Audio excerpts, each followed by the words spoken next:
I got these going right across my deck here now. I did not right up in his vicinity, but no, I didn't. So this is good too, Roger. Thanks for that information, sir, and I'll get back to you if we come up with anything. Over. Anxiously, Zollmer observed the approaching aircraft with mounting apprehension. During all previous air attacks, he'd been on board the ship, below deck, and unable to see anything outside the ship. He had experienced the air alarm, the thunder, and the vibrations caused by the firing guns. That had been all. But this was something very different. The majestic ship lying in anchor at the roadstead, with guns trained south, the dazzling scenery, and the lieutenant who had hastily taken up his position at the battery and shouted instructions to the crew. It was like a drama directed specifically for the benefit of Zollmer. While the enemy aircraft approached, Zollmer looked for other objects in the sky. Surely the German fighters at Bardufoss must have been alerted. But where were they?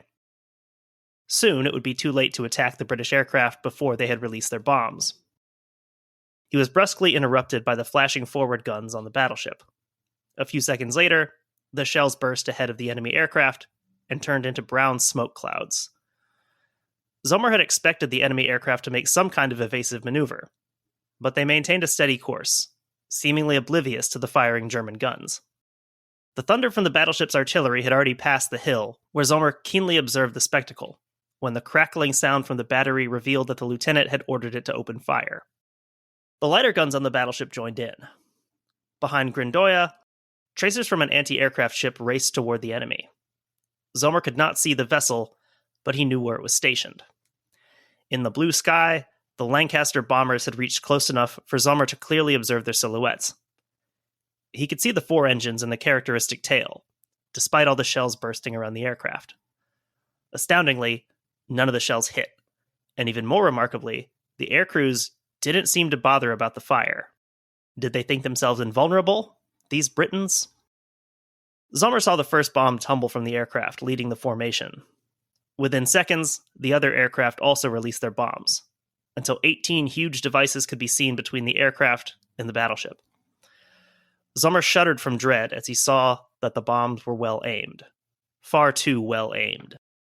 Within a fraction of a second, Zollmer imagined how the section of the catapult, which protruded on the port side, was crushed beneath the weight of the bomb before it disappeared below the main deck, close to the bridge. A violent flame followed almost instantly, and the deck was split open as if it had been made from paper. At the same moment, 2 more bombs hit the surface. One of them landed in the water on the starboard side of the battleship, outside the torpedo nets, throwing up an enormous fountain of water.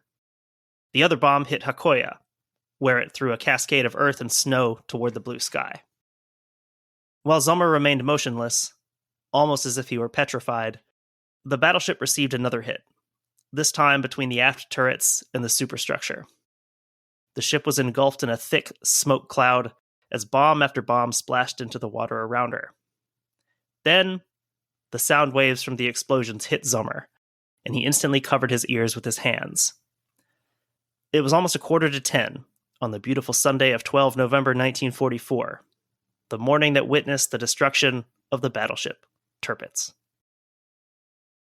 Hello, and welcome to Beyond the Breakers, a podcast about shipwrecks, loss, and lessons learned from maritime disasters.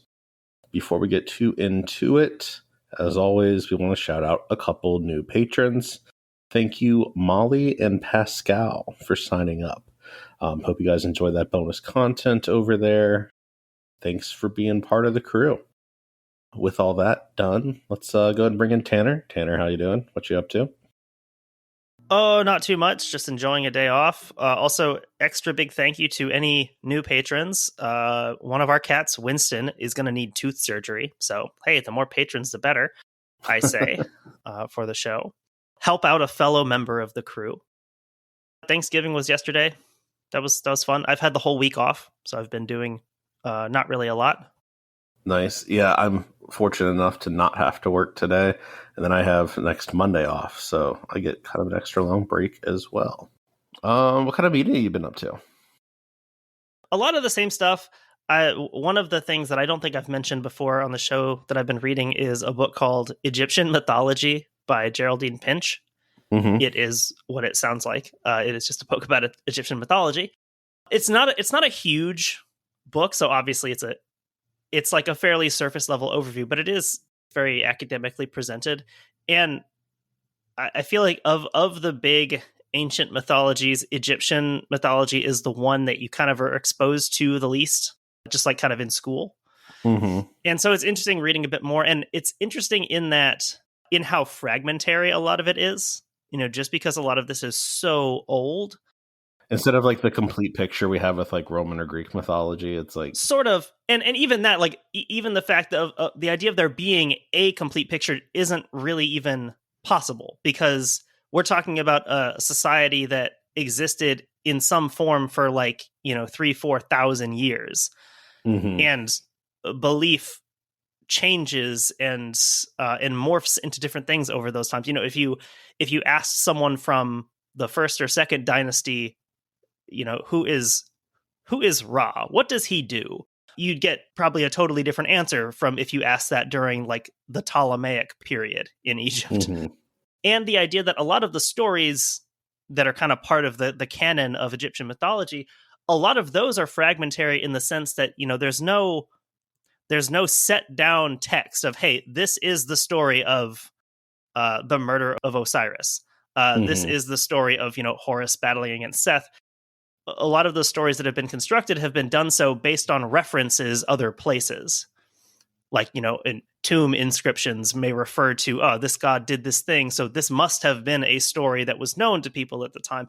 And I guess a parallel that I was trying to make to it would be a bit like having to reconstruct all the stories from the Old Testament of the Bible based on references to them in the New Testament.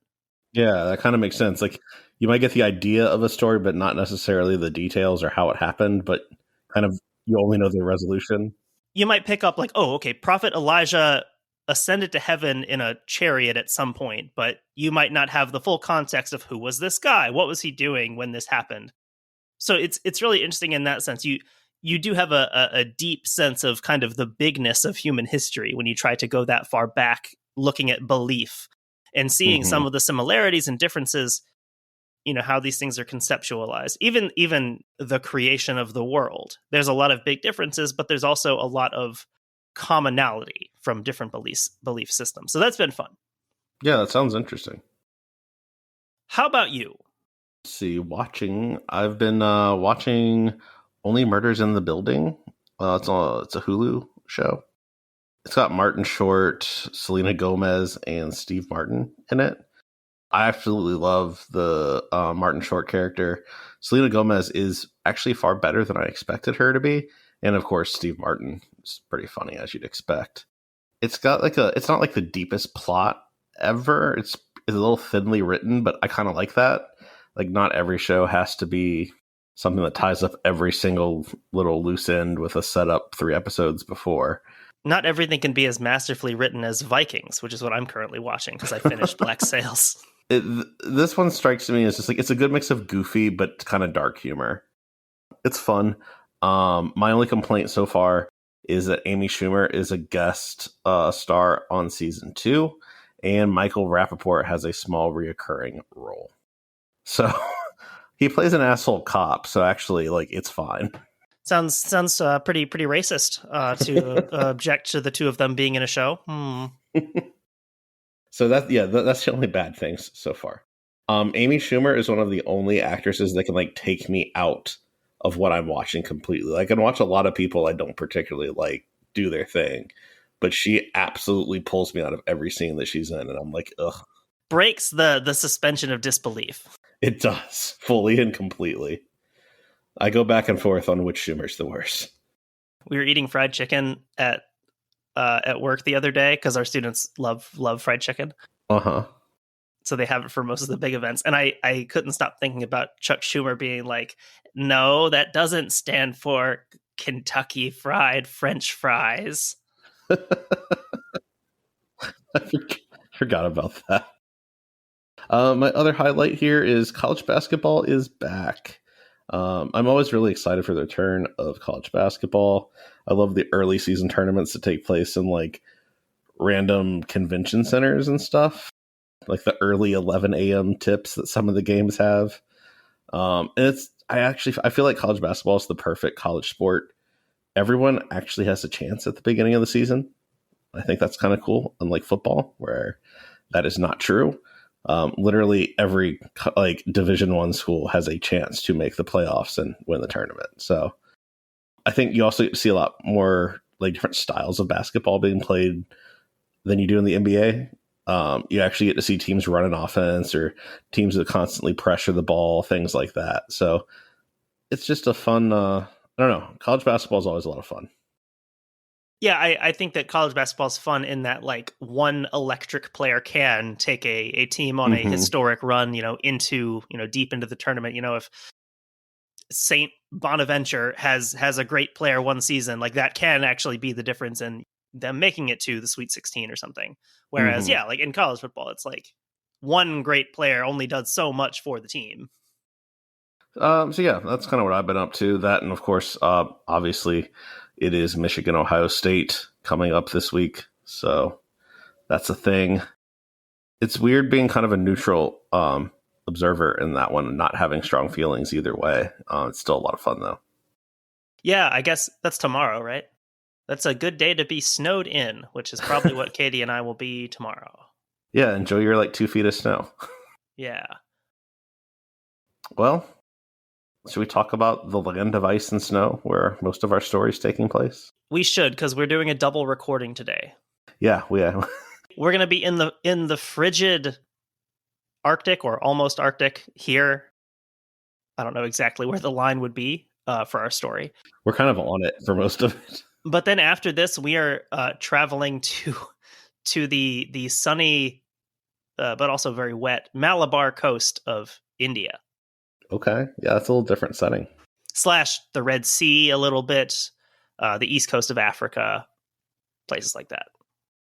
We're going to stick to Norway here in this one. So, all right, today's topic is the mini operations to sink the Tirpitz. This is part 2 of our Tirpitz series.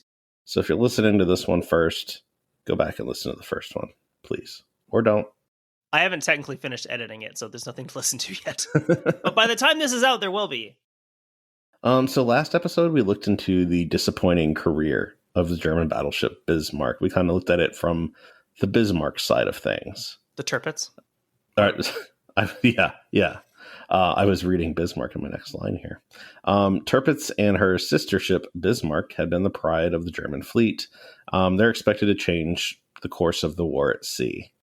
What we come to find out is that she had a limited effect on Allied merchant shipping, and she actually only fires her main battery at a surface target in anchor one time.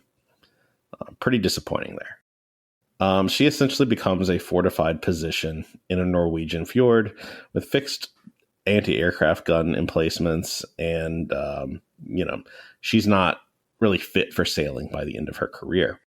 We're going to focus today on how she got that way. It is interesting with these mega battleships how many of them follow the same pattern of this is the pride of the fleet, therefore we're never going to move her. There's a certain too big to fail aspect attached to these, I think. And I think what you see is after Bismarck is sunk, Tirpitz becomes even more precious, basically. That we're not going to have that happen again. You kind of couple that with diminishing resources all the way around for the Nazis, and it's a bad time for everybody.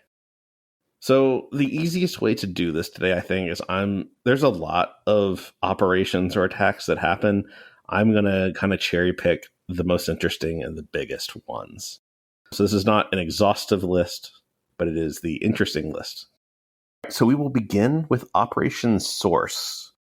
This is a mid-submarine attack. So as we discussed in the last episode, the British were eager to sink Tirpitz due to the threat she posed to Allied convoys. As early as October 1940, the RAF had attacked the Tirpitz while she was in dry dock. There had been multiple operations, multiple attempts. There had also been multiple bombings of Wilhelmshaven itself in the winter of 1941. That's where the Tirpitz was at that time. None of these really had a major impact on her, however. We'll skip ahead to Operation Source. So this would take place on September 22nd, 1943, in Kafjord, Norway. This would be something of an unconventional attack since these earlier air raids had not proven very successful.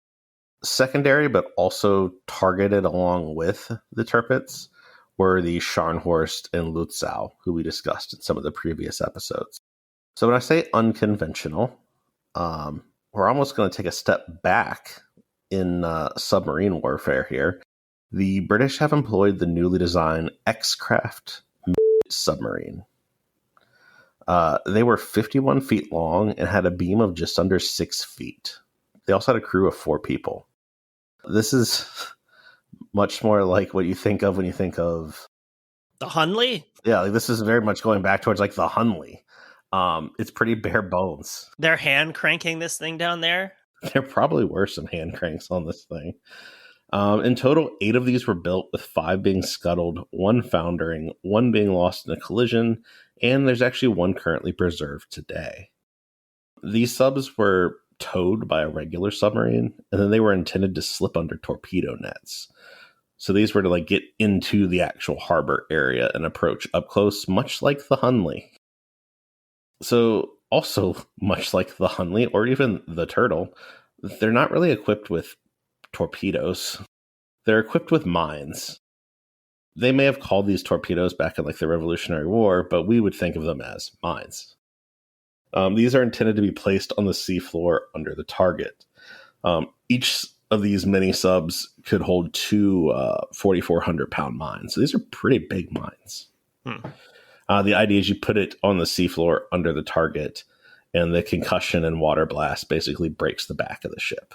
So you're not trying to directly attach it necessarily.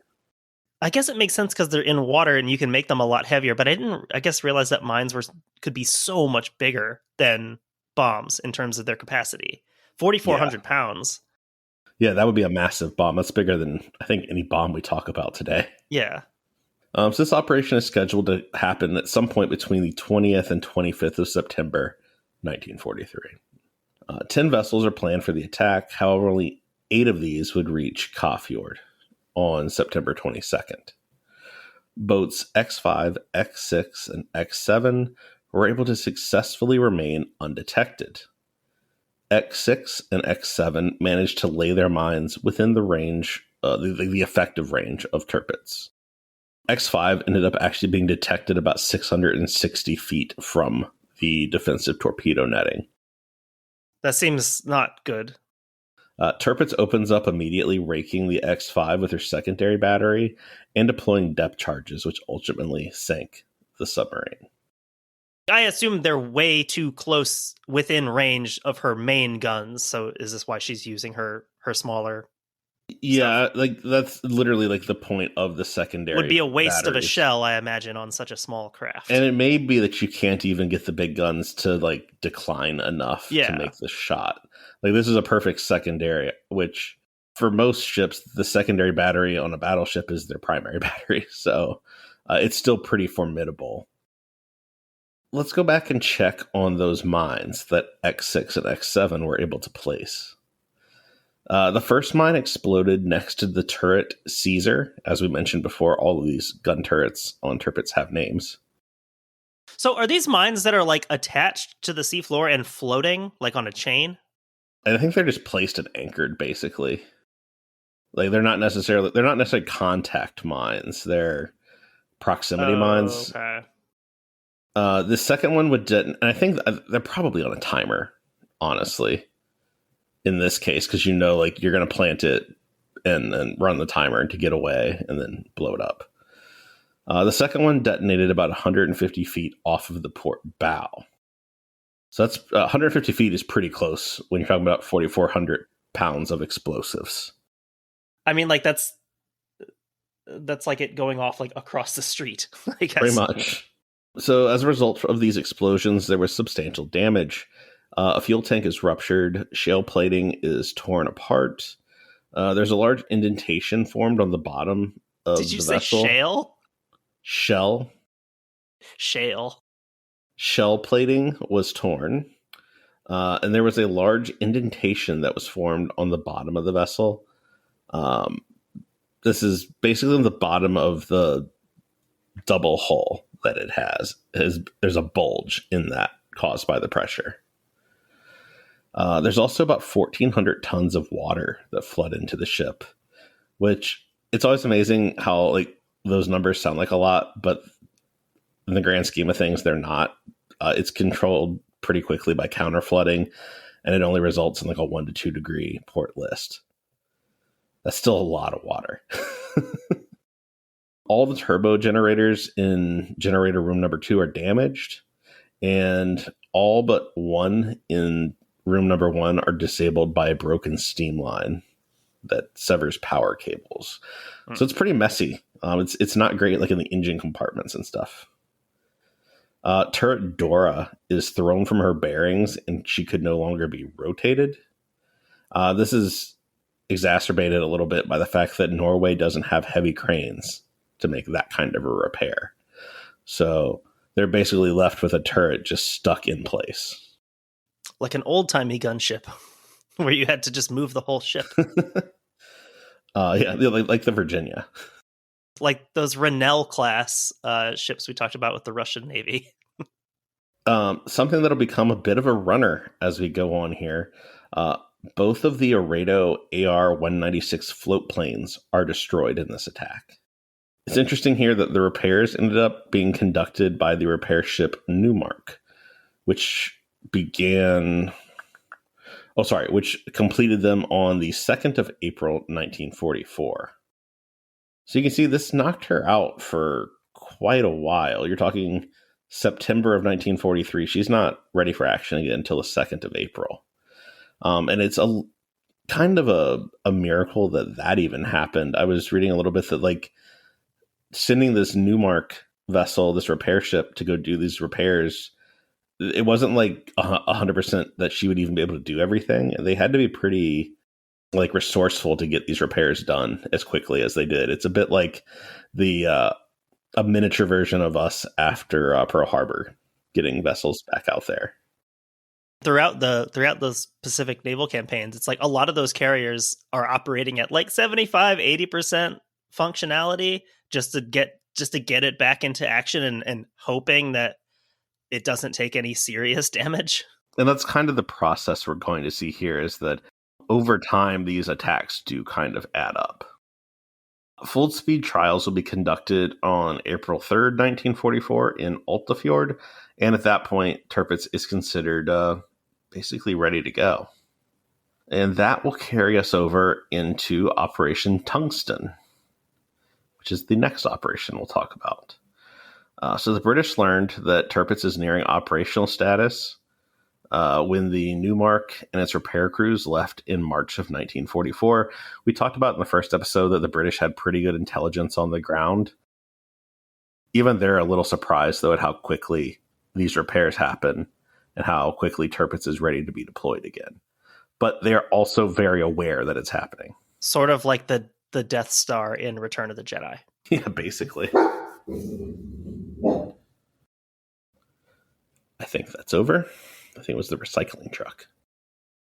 So Operation Tungsten is planned as a major airstrike scheduled for April 4th, 1944. The attacks actually moved up to April 3rd when there's an intercepted Enigma message. And this shows that Tirpitz is to depart at 5:30 in the morning to begin sea trials. It would suck to be out on sea trials and get bombed and have to be like, yeah, they're making this really realistic. They even got the markings right on the planes. So the attacking force would include fleet carriers Victorious and Furious, along with escort carriers Emperor, Fencer, Pursuer, and Searcher. Making up the flight element here, we have 40 Fairey Barracuda dive bombers. Fairies. That's just a great name for your bombers. Well, naval bombers, they're light, they're airy. Fairy, and then you give them a fearsome name like Barracuda to balance it out. So these are relatively new. It's Britain's first naval dive bomber, and it replaces the biplane also produced by Fairey, the Albacore. So Barracuda definitely scarier than Albacore. So they're capable of carrying a couple configuration of bombs, between 500, 600, and 1,600 pound armor piercing bombs. Obviously, the lighter weight bombs, the more you can carry, but does a 500 pound bomb even really do anything to a battleship? So that's kind of the math you're having to figure out there. Along with this is 40 escorting fighters. These planes would be launched in 2 waves, essentially. So during the operation, there were 15 direct hits scored, along with 2 near misses. The first wave would strike at 529, achieving a surprise attack. Obviously, this is right as Tirpitz is about to go on sea trials. So, yeah, like minutes before they're ready to depart, they're getting hit by these dive bombers. The second wave would arrive shortly after 6:30, and only 2 bombers were lost in that flight. Looking at the damage, we hear all these hits. There's a lot of damage, but not a lot of penetration damage. It's really hard to sink a battleship with little bombs. When we talked about the Oklahoma, we read some quotes from American, sailors talking about what a morale hit that was to see the Oklahoma belly up in the harbor, because they had, their whole lives knowing about battleships, and they had thought nothing can sink a battleship. That's not possible. And the idea that, multiple of them could be sunk in such a short amount of time. And yeah, you can see here why it's so important that the Japanese did load up with torpedoes for that attack, rather than just relying on bombs. So these bombs would cause significant damage to the superstructure, and they would inflict serious casualties, but they didn't do material damage really to the vessel itself. At no point was she in danger of sinking. However, 132 men are killed, along with 270 wounded, including Captain Hans Meyer. 2 of her 6-inch guns are destroyed. Both of our AR-196 float planes are destroyed again. I kind of picture this as a running gag in some sort of Tirpitz-based war comedy. We don't need these anymore. Let's just stop adding the float planes. The concussion from the bombs disabled the starboard turbine engine. Saltwater was used to fight some of the serious fires on board. Some of this reaches the boilers and contaminates the feed water. Obviously, you don't want dirty boilers. That's a bad thing. Around 2,000 tons of water end up flooding the ship, primarily through shell splinter holes from the near misses. And this is not an insignificant attack, but it's a lot of effort for the results that they got. Relatively little payoff. Mm-hmm. Admiral Dönitz ordered the ship to be repaired, despite understanding that it could no longer be used in surface action due to insufficient fighter support. So this is a little bit of a sunk cost, I think, here. They're going to put more money into this to bring it back up to speed, knowing that they truly can't deploy it because they can't support it. So at that point, are you just building a big gun emplacement? A big gun emplacement, pretty far out of the way. Uh-huh. If you could drag that gun emplacement to, the eastern outskirts of Berlin... It'd be much more useful. It might be more useful about now. So repair work began in early May, with equipment and workers ferried from Kiel. The ship was again able to steam under its own power by the 2nd of June, and gunnery trials were possible by the end of the month. During repairs, the 15-centimeter guns are modified for anti-aircraft use. So we see here, again, more emphasis on making her a harder target for aircraft. Additionally, Tirpitz is supplied with a specially fused 38-centimeter shell for barrage anti-aircraft fire. So this is for her main guns. Again, we see further emphasis on anti-air defense, especially as it's becoming more obvious that she's not going to be deployed as part of a fleet. She has to be able to defend herself.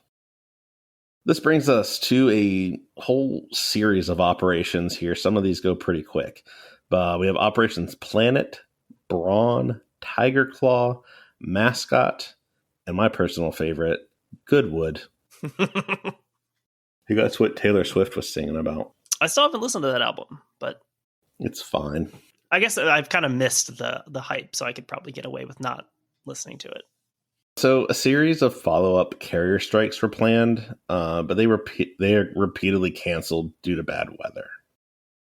That's also a common theme from the British side. Bad weather constantly hinders their operations. Operation Planet was planned to be a repeat of Tungsten. This was scheduled for April 24th, 1944. Brawn, this would be aircraft from Victorious and Furious attacking, was scheduled for May 15th, 1944. And Operation Tiger Claw was intended for May 28th, 1944. And all of these, for various reasons, basically don't happen because of weather. These are all like parts of the Western theater that like I just never even knew existed. Like I didn't know that Britain was launching carrier-based aircraft raids or planning these on German ships during World War II. As we get further along, it gets even more weird when we start talking about what type of aircraft are being deployed. Operation Mascot is the next one we'll go through here. It's carried out on July 17th, 1944, and some of this takes place despite the bad weather. This strike is in response to an intelligence report that the damage from Operation Tungsten is almost fully repaired. So you'll kind of see, like, as the damage gets more and more repaired, the British are more and more willing to launch a shaky operation, basically. They absolutely do not want this thing operational. So in total, there's 44 dive bombers, the Barracudas that we talked about, along with 40 fighters that are launched. All but 2 of the Barracudas are equipped with 1,500-pound bombs, while the others carry 3 500-pound bombs. So again, we're going for quality over quantity here. I'm assuming from the math there, the ones that have 1,500-pounders only have 1? Yeah. Which is great if you hit, but it also decreases your chances to hit. So again, they're kind of playing that math out. Novel idea. What if you fly the whole plane and the bomb into the ship? That is a way to do it. How does that change our math? The bombers would form up at 1:35 in the morning and make their way towards Carfjord. They would fly at 50 feet to avoid the German radar. However, about 10 minutes from the Norwegian coast, the bombers would move up to 9,000 feet to get into position to attack. That's a crazy climb. You're a dive bomber, so you can't really dive bomb from 50 feet. What is this? A dive bomber for ants? There's some pictures of that from the Pacific War of Japanese torpedo bombers flying like what seems like an arm's length above the water. Mm-hmm. It's insane what some of these planes and these pilots can do. So during the flight, the weather had been clear. However, as they moved towards the target, clouds begin to obscure things. Also, despite their low flying level, the British forces had been detected about 43 miles from Carfjord at about 2 a.m. Tirpitz was alerted by 2:05, and her smoke generators are online by 2:13. By 2:19, Tirpitz and her shore anti-aircraft guns begin to open fire on British planes. So despite all these precautions, Tirpitz is still aware of the attack before it happens. Is that just the Germans having better radar than the British thought? Or the radar did its job, essentially, in this case. Once the aircraft were within 10 miles, Tirpitz began to jam their radios. And I thought that was interesting. That's not something I was aware that happened. I guess I wouldn't have thought that she'd have that capability. And I don't know, do you just flood the air on all the frequencies so no one can use it? What does jam actually mean? I'm not quite sure how we're defining it there, but I guess she could have some way to produce some sort of interference. During the attack and all this chaos that's going on, 2 Barracudas and 2 fighters are actually able to locate the Tirpitz amongst all the smoke.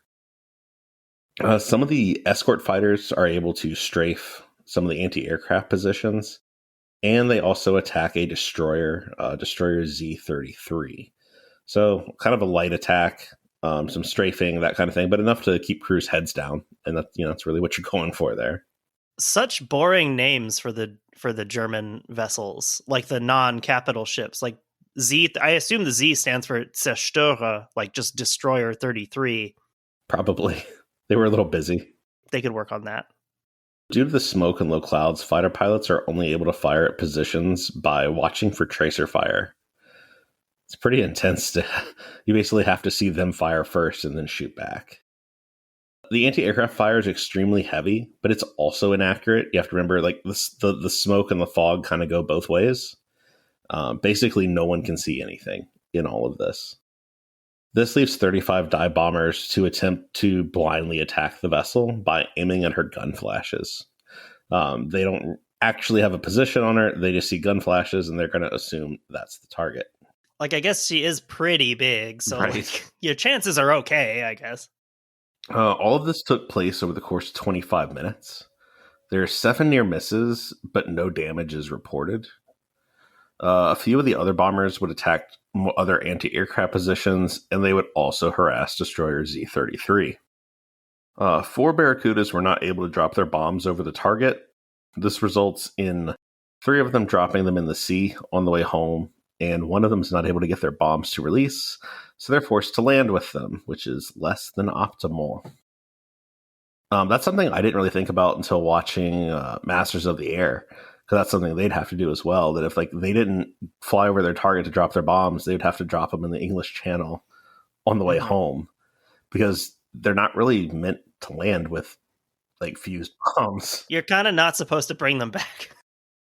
A second raid was planned to take off that morning at 8 o'clock on July 17th. However, it's canceled within minutes of takeoff due to fog buildup around the carriers. They were unable to safely launch the aircraft. That brings us to Operation Goodwood. All right. Now, the beauty of Goodwood is it's actually a series of operations. These would take place in August as weather was expected to improve. Goodwood 1 and 2 are launched on August 22nd. Weather would prove to not be optimal, but some vessels were running low on fuel, and it sort of became a now or never situation. So, again, as their hand is forced, the British are more and more willing to launch a questionable attack. Aircraft carrier-wise, there's the fleet carriers Furious, Formidable, and Indefatigable, which I did look that up. Unable to be fatigued. Basically, yeah. I guess they were also trying to get creative with names. That's not one I'd ever heard of. That's a good one. I think the Royal Navy had older ships that were named that too. There are also a couple escort carriers, the Nabob and the... Shut the up. That's the Nabob. Yeah. And the Trumpeter. So at 11 a.m., a force comprising of 30... also, if you're a World War II aircraft fan, we're going to have some cool Allied planes here. We're also going to have Allied planes I had no clue operated in this theater operating. So at 11 a.m., a force comprising of 32 Barracudas, 24 Corsairs, 11 Fireflies, 9 Hellcats, and 8 Seafires are launched from 3 of the aircraft carriers. I had no clue that Corsairs fought in Europe, like, especially for the British. I guess I didn't know that Hellcats did either. Same. Because I mean, I've really only read about the air war in the Pacific in any capacity. Yeah, like those are classic, like, in the Pacific aircraft, and it is weird to think of them in an Arctic situation. I see Avengers coming up here too. They're obviously prevalent over there as well. Yeah, it is. It's very interesting to see these planes used somewhere different than like where you typically see them. It's sort of like seeing B-17s in the Pacific. Like, I know it happened, but it's just not what you think of. As you mentioned, a flight of TBF Avengers was also planned to join the force, but they were not launched due to cloudy weather. Also, they were supposed to carry mines, and there weren't a ton of mines available. So with the weather not cooperating and them not being able to safely land if they couldn't release the mines, it basically was one of those things where it wasn't worth launching them. So as the flight group neared the objective, heavy clouds were observed in the hills over Kafjord. The Corsairs and Barracudas turned around at this point and returned to their carrier. That fog, again, not letting them do their job, basically. This leaves the Hellcats and the Firefly fighters. They would carry on below the cloud level, basically, and are actually able to surprise Tirpitz. Unfortunately for the British, these are smaller, fighter aircraft. They're not able to carry the bomb load that some of those other ones are. However, 9 Hellcats would still drop 500-pound bombs, although they didn't achieve any damage to Tirpitz. So while returning from the attack on Tirpitz, a group of Hellcats are able to destroy both of the Tirpitz seaplanes floating in the harbor. Let's keep them off the ship for safety purposes. They're also able to inflict pretty significant damage to U-965. Not what you came for, but you were still able to ruin some Nazis' days. So is the captain of the Tirpitz having to constantly write to the Kriegsmarine, I need 2 more float planes? The subject line, float planes, again. These attacks failed to inflict any damage to Tirpitz, and the British did lose 3 aircraft in the process. After the strike force was recovered, much of the home fleet sailed away from the Norwegian coast to refuel. Fleet carriers Formidable, Furious, 2 cruisers, and several destroyers would actually meet up with a couple of fleet oilers and stay kind of on location. While the group of escort carriers withdrew for fuel, the Nabob was attacked by U-354 around 5:25 that evening. The carrier would suffer major damage and 21 fatalities. However, she's actually able to continue limited flight operations. It's amazing how resilient some of these big ships are. Shortly afterwards, U-354 would also torpedo the frigate HMS Bickerton. She's actually out there searching for the U-boat. Bickerton likely could have been salvaged, but the decision was made to scuttle her. Command basically makes this decision because they don't want to be burdened by a crippled escort carrier and frigate. Basically, we can only support one of these, so scuttle the frigate. During the evening of the 22nd of August, 8 Fireflies and 6 Hellcats from Indefatigable raided Kafjord again. This is not necessarily an attempt to sink Tirpitz, but it's more of an attempt to wear down the defenders, basically just continuing to harass them. And we've resorted to World War I tactics. Kind of. With our planes. The Germans were caught by surprise when the attackers arrived around 7:10 that evening. The Fireflies they would go on to strafe German gun positions and would also kill a member of Tirpitz's crew while wounding 10. An interesting thing here that's kind of a change from what we've been doing with the Guadalcanal stuff is because the distances in the Pacific are so massive. We talked about how it kind of settled into that routine of if the Japanese don't hit between, the hours of, say, 1 and 3, then they're not going to, because they can't do these air operations at night and the distance is so huge from Rabaul. Mm-hmm. Whereas here it's you do have stuff happening at, 7 in the evening, which is a bit different. Even the British being able to move up that attack by a day when they get intelligence, it's because everything's so close. Let's see. So the Hellcats that were part of this attack, their bombs would fail to inflict any damage on the battleships. The British fighters would also attack German ships and radar stations on their return flight, damaging 2 tankers, a supply ship, and a patrol vessel as well. All without the British really suffering any losses. So I think it's interesting. You'll see that they have secondary targets and stuff, and they're expected to fight their way home. Basically, that even if you don't sink the Tirpitz, you're going to use all your ammo and bombs on something before you get back, which actually is something that again they talked about in Masters of the Air. The British are expected to use all of their ammunition every trip on something. If you don't see the main target, find your own target. Whereas the Americans were a lot more cautious about what they were dropping bombs on, at least in the beginning. So this brings us to Goodwood 3. This will be on August 24th. This attack consisted of 33 Barracudas carrying 1,600-pound bombs, 24 Corsairs, 5 of which are armed with 1,000-pound bombs, along with 10 Hellcats, 10 Fireflies, and 8 Seafires. So it's a pretty substantial group of planes. It's a lot of Barracudas with a lot of support. Surely this one will sink the Tirpitz. In an attempt to achieve surprise, the aircraft flew off from a point further south than had been previously used for any of the raids. They basically purposely made this attack longer just to throw the Germans off so they weren't kind of catching a rhythm of the attacks. The strike aircraft then flew parallel to the coast before making landfall and approaching Kafjord from the south. So basically everything about this attack is just positioned differently. They're basically just attacking from a different direction to keep the Germans on their toes. A German radar station would detect the force at 3:41 p.m. and immediately alert Tirpitz. This would give her about 20 minutes to prepare for the attack. That's not quite enough time for her to get her full smoke screen up when the fighters arrived, but the bomber's a few minutes behind. She's fully obscured by the time they get on target. This again forces them to blindly bomb the vessel while fighters attacked anti-aircraft gun emplacements. The attacking force manages to achieve 2 hits, actually, in all of this. One is a 1,600-pound bomb, and it penetrates both armored decks and actually ends up going through 5 decks in total.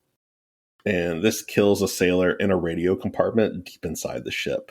It's kind of some Final Destination there. Like, I feel like also a bit of a microcosm of a lot of these raids in that you did the thing. You've hit with this 1,600-pound bomb. It goes through 5 decks, some of which are layers of armor, and it kills one guy. Mm-hmm. A radio guy. Yep. Like in the middle of the ship. That's kind of like the story of this so far is, okay, yeah, you got like a visible hit, or like you accomplished like the objective, but it did basically nothing. So it's determined by a German bomb expert that the bomb was only partially filled with explosives and it had a faulty fuse. Had the bomb gone off as intended, the damage would have been substantial, possibly fatal to more than just the one radio operator. The other hit was achieved by a 500-pound bomb. It exploded, causing superficial damage. It actually lands on top of turret Bruno, and it does destroy like an anti-aircraft gun that's placed there, but there's no real damage done to the ship. Total 6 aircraft are shot down, 4 Corsairs and 2 Hellcats. And the battleship's crew suffered 8 fatalities, along with 18 men wounded. There were also pretty heavy casualties among the anti-aircraft units stationed around Kafjord. As this goes on, the British seem to attack that more and more, trying to soften up that position around Tirpitz. Also, for the last time, the last of Tirpitz's seaplanes are destroyed as the fighters peel off and return home. She was a target of opportunity. All right. So she is finally seaplane-less. There will be no replacements. This is followed up by Goodwood 4 on the 29th of August. This strike would be comprised of 26 Barracudas, 17 Corsairs, 2 of which are armed with 1,000-pound bombs, 10 Fireflies, 7 Seafires that would be conducting a diversionary raid on Hammerfest. There's also an accompaniment of Hellcats. Didn't fill in the number. I believe it was 6 or 7. All November is Hammerfest at Home Depot. 50% off all. That sounds like manual tools. Norwegian black metal like album or something. Hammer, or like an event that would go on. I know Amon Amarth has a song that references Hammerfest. So in an attempt to give bombers an accurate aiming point, once the artificial smoke screen was generated by Tirpitz, 4 of the Hellcats are actually armed with target indicator bombs. And these are basically just big colored smoke bombs. The idea being that if the Hellcats get in there first before the smoke screen's up, they can accurately drop those. And then if you aim for the green smoke, because that's on the target, basically. The attacking force was tracked from nearly 50 miles out, and the Tirpitz had ample time to prepare and generate her smoke screen.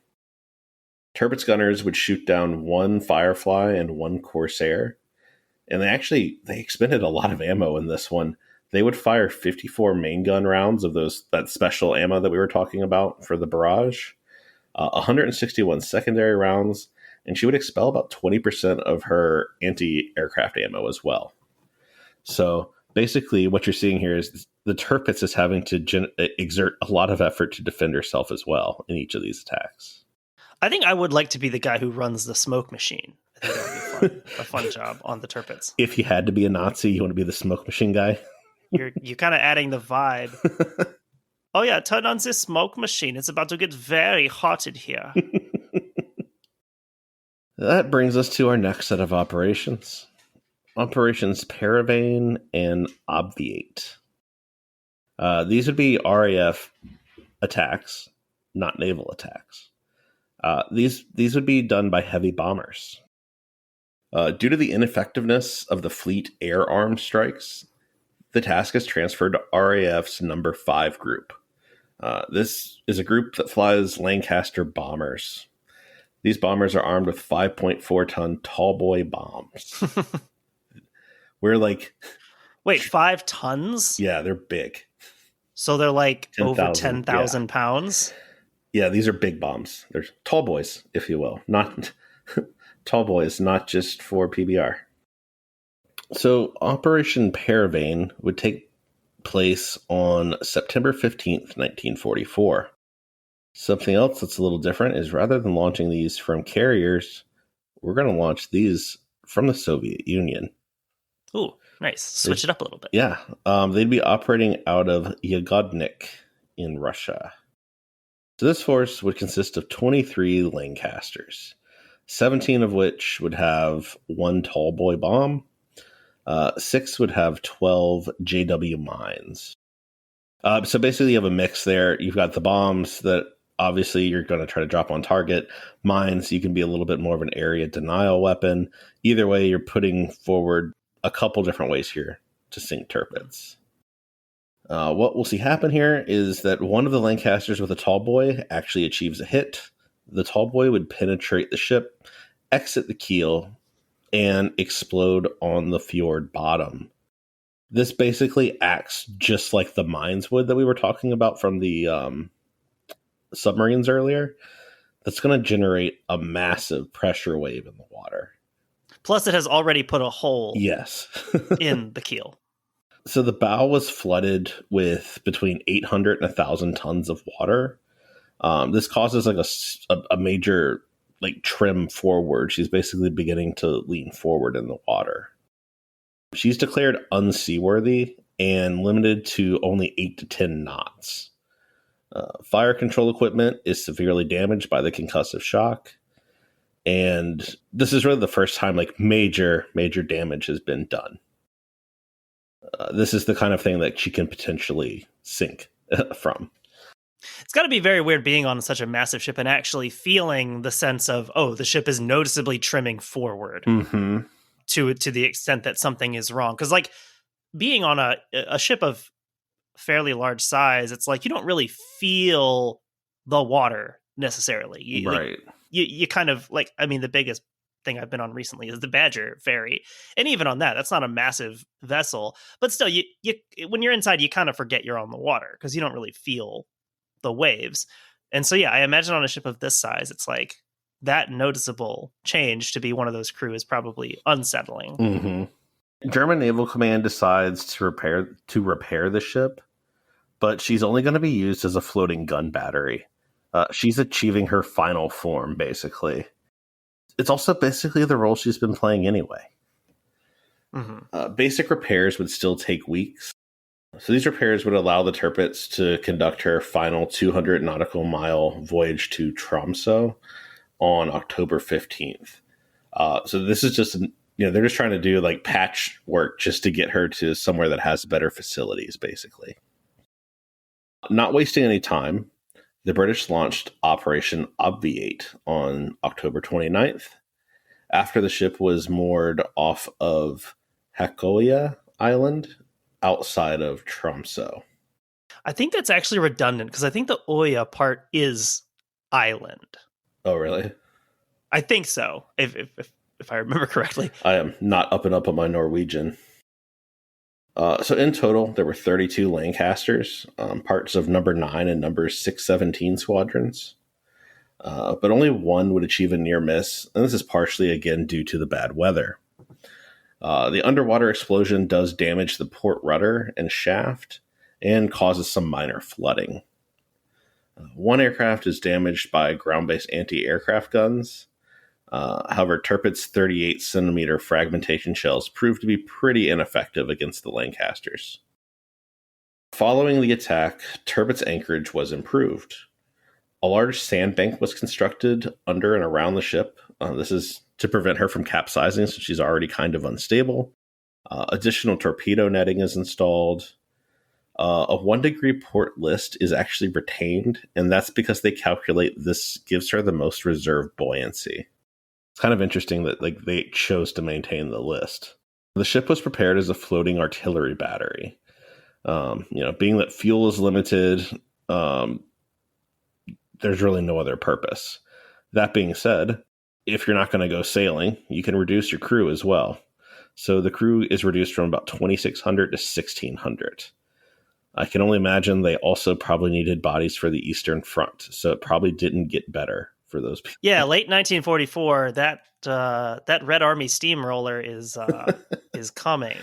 No, hey, but I'm the smoke machine guy. Not anymore. You're going to go make some smoke around Kaliningrad. This brings us to Operation... I guess it's not Kaliningrad yet, but it will be. This brings us to Operation Catechism. This is the final attack. Operation Catechism would take place on the morning of November 12th, 1944. This also consists of 32 Lancasters from Squadrons 9 and 617. They would drop 29 tall boys, scoring 2 direct hits and 1 near miss. Also, I guess we could inject here the quote that I read in the opening of this episode was describing this, and that was from the book Tirpitz, The Life and Death of Germany's Last Super Battleship by Niklas Zetterling and Michael Tamelander. It would be pretty crazy to witness these massive bombs falling on a ship that big. It's almost one of those things I don't think you could truly comprehend what you're seeing. And another instance where we have the captain of a vessel witnessing the destruction of said vessel from off the ship. Yeah, a lot of parallels to the Oklahoma. Tirpitz's 38-centimeter guns were used against the bombers beginning at 9:35, and this forces them to disperse temporarily, but they weren't enough to break up the attack entirely. Bombs landed within the torpedo nets, and they basically create a crater in the seabed floor, and this ends up removing a lot of that sandbank that we talked about. So even the bombs that aren't hitting the vessel are causing substantial damage around her, and she's already unstable. Let's talk about the hits. The first bomb penetrated the decks between turrets Anton and Bruno, but failed to explode. So another bad fuse. The second one would hit amidships between the aircraft catapult and the funnel, almost like it was looking for an aircraft that wasn't there. This would blow a very large hole in the ship's side and bottom, completely destroying the adjacent belt armor. This hit would cause significant flooding, rapidly increasing the port list to between 15 and 20 degrees, and ultimately 30 and 40 degrees within 10 minutes. This is the bomb that prompts an abandoned ship order.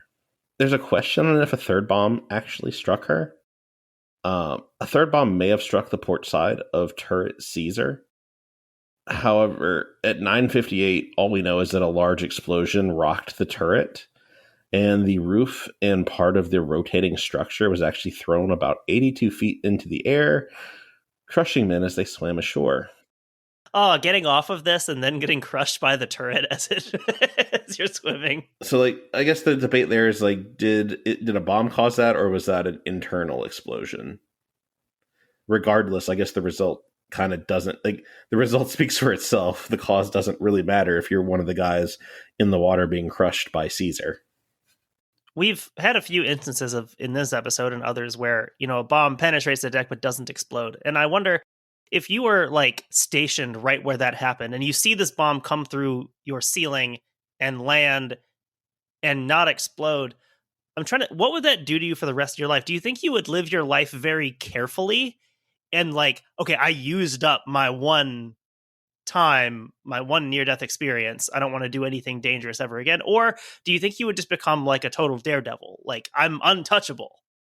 It probably depends on like what your outlook on life is like before then. But I could definitely see just feeling like nothing can touch me now. Like if I was meant to go, that thing would have got me. So at this point, Tirpitz rapidly rolls over and capsizes, burying her superstructure in the seafloor. 82 men were actually trapped in the upturned hull. They ended up being rescued by cutting through the exposed bottom. So again, another scene reminiscent of Pearl Harbor in the Oklahoma, cutting into there and trying to rescue trapped people. The death toll would vary based on sources. I saw anything from 950 to 1,204. What is noted is that about 200 survivors were transferred to Lutzow in January of 1945. That is how you sink the Tirpitz. Just a couple tall boys. And just in time, because the war is almost over. Not knowing really anything about the Tirpitz and any of this process before, I guess I thought the Tirpitz was sunk really early in the war, like the Bismarck. Like Bismarck. Not for lack of trying, but she's basically taken out of the war early in the war. Well, and like we saw with like some of those earlier attacks, it's like if some of those bombs had gone off that didn't, well, then she would have sunk, a year or two earlier. But yeah, like I didn't know that she made it to 1945, certainly. Or late 44. Oh yeah, I said January 1945. I'm pretty sure it should be January 1944 because January 45 would make sense here because she was attacked in November 44. That's right. Yeah. So a little bit about the aftermath and who gets the blame. The Luftwaffe gets the blame. Perfect. Because who else would? So Major Heinrich Erler is the commander of, go ahead and pronounce that for me. Dritte Jagdgeschwader 5. He is court-martialed and basically blamed for the Luftwaffe's failure to intercept the bombers that ultimately sink the vessel. He's sentenced to 3 years. However, instead he's released, demoted, and reassigned. Again, Germany was looking for some bodies. And especially... You can't have any of your aircraft commanders in jail at this point in the war. I imagine they strapped him into a Fokker Wolf and said, go find some Russians to shoot down. Put him in command of a company of 11-year-olds to defend Berlin. I'm sure they found something for him to do. Further investigations, however, would exonerate Euler, concluding that the fiasco was due to poor communications and the air crews not being informed that Tirpitz had been moved. So it sounds like poor communication between the Kriegsmarine and the Luftwaffe to me. In the little bit of reading I did around this, I came across an article that we should look into at some point when we're in the mood. It's called Kriegsmarine and Luftwaffe Cooperation in the War Against Britain, 1939 to 1945. Because like with Japan, I think there's a lot of really interesting and sometimes very funny interdepartmental rivalry between these two and some of the miscommunications and stuff that happens there. Yeah, I think if I could like describe the difference between, at least the difference between the Japanese Army and Navy rivalry and the American Army Navy rivalry, is that the Japanese want the other side to fail. The American ones just want to be the hero and rescue the other one and hold it over their head. Like... It's very much more like a big brother, little brother thing rather than like... This helps both of us. One final note here. There is actually a Tirpitz museum in Norway. And I swear if I can ever go visit Norway, I definitely want to check this place out. Just the scenery and the pictures look like something out of a storybook. It's a small museum in Kafjord. And it documents the Tirpitz's time there. Has a ton of actual artifacts and things from the vessel. It definitely looks like one of those places that if you're super into it, it's not a huge building, but the quality instead of quantity of items there, like would be enough to keep you digging through it all day long. It also overlooks basically where all of the action happened. So you can literally read, a report like we read at the beginning of this and see where that all went down. That's pretty cool. It is. I think that's an important part with history. Whenever you can, if you can physically put yourself in a place and having an awareness of what happened, it really helps to have that physical orientation. Gettysburg is a place like that, where seeing where some of these things happen, seeing Little Round Top and the Devil's Den and things like that. Even a smaller engagement like the Battle of Tippecanoe, when you go to that battlefield, that's a very small battlefield, but that means you can literally follow along place to place throughout it and really put things together of how this went down. Yeah, I think that's something around here. I'm reading so much about Native American stuff that went down. So much of it is within like an hour drive, and getting to visit some of those sites and see where some of these like major events happened. It is cool when you can actually walk the ground and put yourself in that a little bit. And it's definitely like what this little museum is doing. So yeah, that is, that's how you sink a German battleship. Cool. Just in case. I mean, Germany, I saw the other day how Germany talked about wanting to take over leadership of NATO. So you never know, might be useful information in the near future. All right. Well, with that all done, thank you guys for listening. Do give us a follow on Twitter, Blue Sky, all those places. Check out the Patreon if you have not. And if you have, we appreciate your support. And we will be back at it again here soon. Thanks for listening.